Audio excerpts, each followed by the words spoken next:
Assalamu alaikum and Eid Mubarak everyone. Whether you're cooking, cleaning, sacrificing or celebrating, Eid-ul-Adha is a time of joy, connection and lots of activity. But as a physical therapist, let me remind you, your body deserves some love too.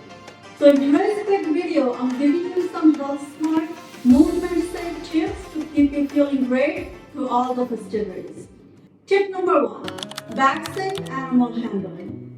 If you're helping with Qurbani and need to handle animals or heavy tools, remember, lift with your legs, not your back.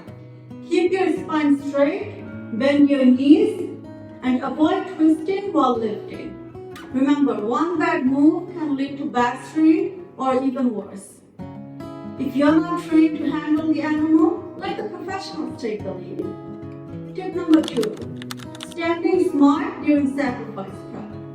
Cutting, prepping, and packaging meat, hours of bending over can kill your posture. Try this. Use a raised surface or table where possible.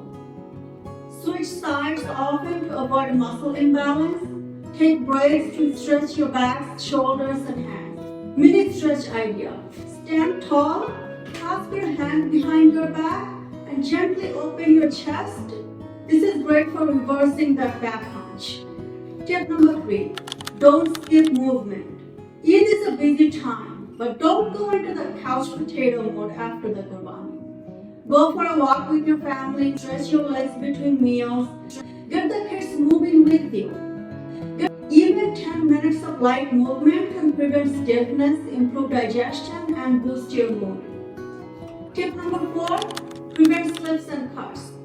Be mindful of slippery floors during meat cutting and washing and cleaning. Keep knives and store them safely, especially around children. And if you are doing any heavy-duty chopping, use right tools and wear non-slip footwear.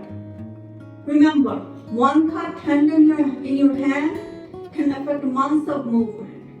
So go slow and stay safe. Tip number 5, balance the meat fest. Yes, we love our biryani and beef curry, no judgment.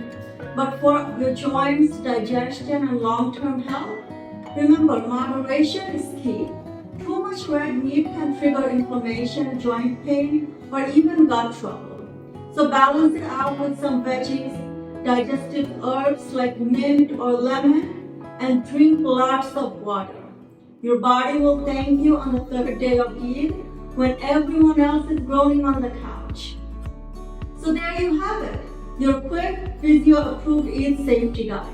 Celebrate with joy, move with care, and remember, Eid-ul-Adha is a time not just about sacrifice, it's also about taking care of what Allah has entrusted you with. And that includes your body. So Eid Mubarak. If you found these tips helpful, don't forget to like, share, and drop a comment telling me your favorite Eid activity. Stay strong, stay safe, stay mobile.